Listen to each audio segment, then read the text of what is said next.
Chapter 18. Mental Control Through Creation. I attended a banquet of inventors recently. Each inventor gave a short talk on something he thought would be accomplished in the future. Many very much needed things were spoken of. One inventor spoke of the possibilities of wireless telephone.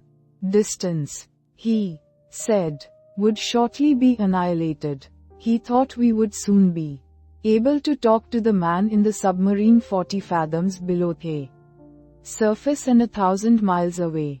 When he got through, he asked if there were any that doubted what he said. No one spoke up. This was not a case of tactful politeness, as inventors like to argue, but a case where no one present really doubted that the inventor's vision would, in the future, materialize. These shrewd men, some real geniuses, all thought we would in time be able to talk to those 1,000 miles away without media. Now, if we can make an instrument so wonderful that we can send wireless messages 1,000 miles, is there any reason why we should not through mental control transmit messages from one person to another? The wireless message should not be as easy to send as the projected thought. The day will come when all business will employ highly developed persons to send out influences. These influences will be so dominating that employees will be partly controlled by them, and so you will profit more and more by your mental powers and depend on them to draw to you all forces of a helpful nature. You will be constantly sending out suggestions to your employees and friends. They will receive these unconsciously. But in case yours is the stronger personality, they will carry them out the same as if you had spoken them. This is being done even today. A finely organized company secures the combined effort of all its men. They may be each doing a different kind of work, but all work to bring about the very best results. The whole atmosphere is impregnated with a high standard of workmanship. Everyone feels he must do his best. He could not be in such surroundings and be satisfied to do anything but his best work. A business will succeed only to the extent that the efforts of all are coordinated towards one result. At least one person is needed to direct all toward the desired end. The person at the head does not have to exactly outline to the others what steps to take, but he must possess the mental power of control over others.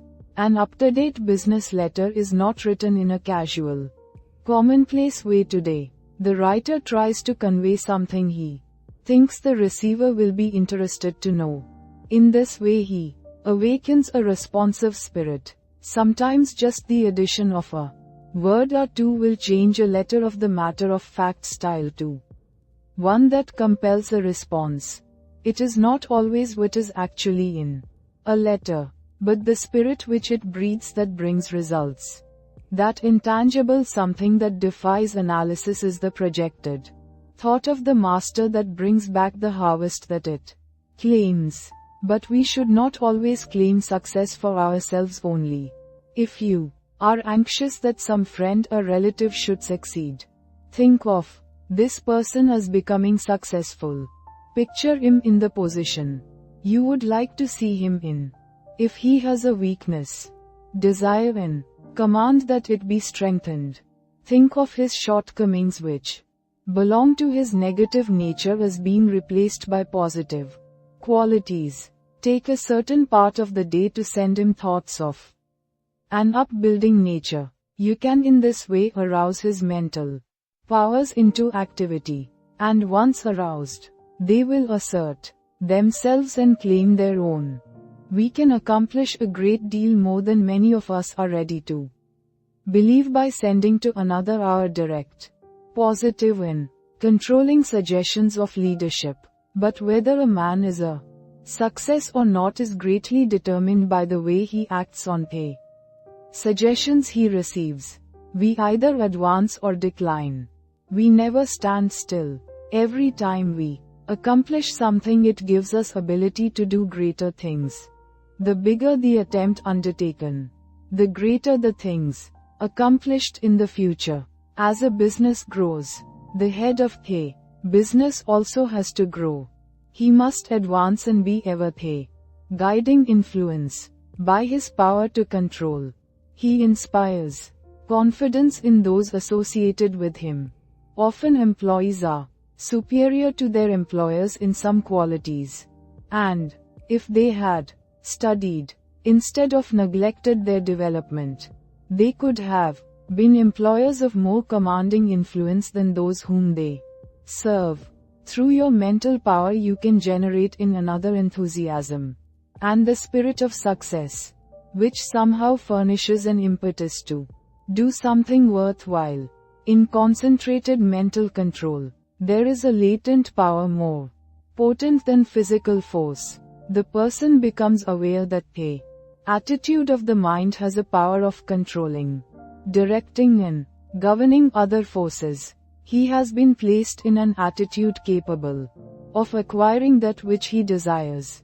All of us, no matter how strong we are affected by the mental forces of our environment. There is no one that can remain neutral to influences. The mind cannot be freed from the forces of a place.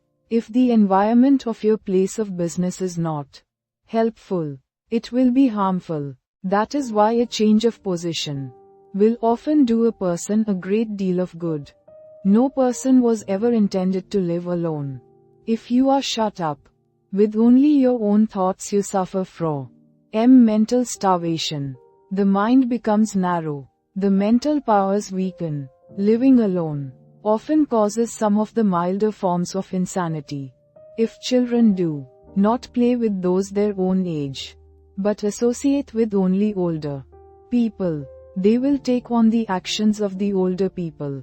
The same is true of older persons. If they associate with people younger than they are, they take on the spirit of youth. If you wish to retain your youth, you need the influences of youth. Like attracts like all over the world. The thought element plays a great part in our lives. Every business must not only command physical effort, but it must also command thought effort. There must be coordination of thought. All employers should aim to secure employees that think along similar lines. They will work in fuller sympathy with each other. They will better understand each other.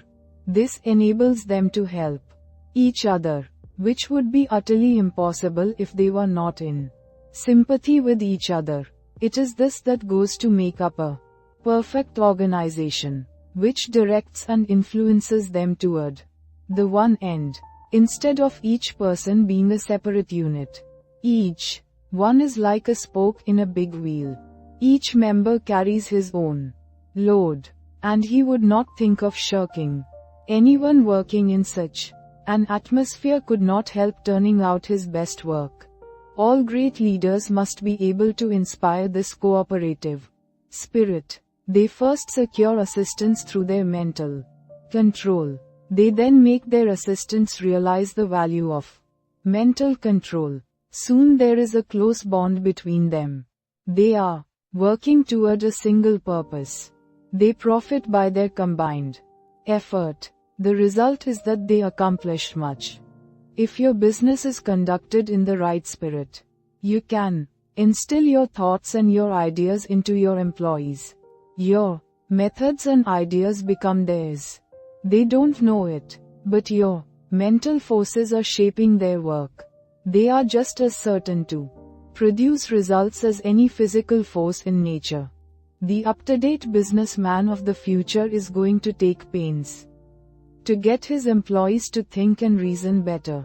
He will not want them to become depressed or discouraged. There is time that, instead of being wasted, he will endeavor to have them use in concentrated effort that will be profitable to both employer and employed. There must be more of the spirit of justice enter into the business of the future. There is a firm I know that will not hire an employee until he has filled out an application blank. No doubt those that fill it out think it is foolishness, but it is not.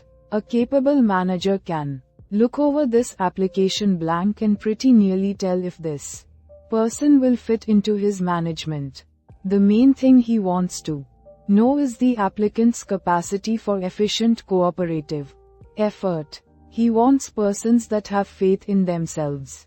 He wants them to realize that when they talk of misfortunes and become blue, they are likely to communicate the same depressing influence to others. The up-to-date manager wants to guard against hiring employees who will obstruct his success. You must realize that every moment spent in thinking of your difficulties of the past, every moment spent in bad company is attracting to you all that is bad, is attracting influences that must be shaken off before you can advance. Many firms prefer to hire employees that never worked before so that they have nothing to unlearn. They are then not trained, but have no bad business habits to overcome.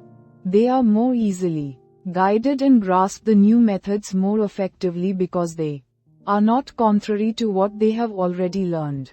They are at once started on the right road.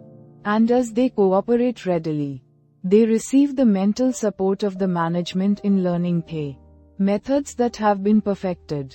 This inspires confidence in themselves and they soon become efficient and, finally, skilled workers. Most big business firms today employ efficiency experts.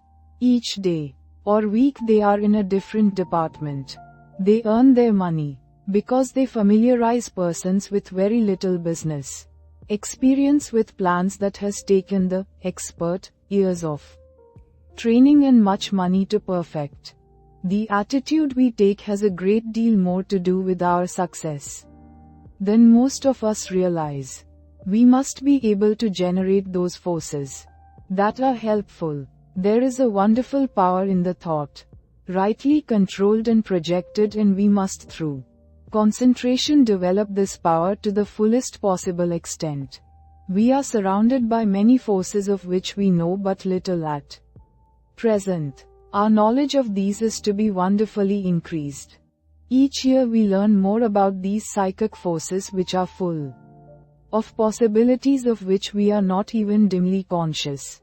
We must believe in mental control, learn more about it, and use it, if we want to command these higher powers and forces which will unquestionably direct the lives of countless future generations.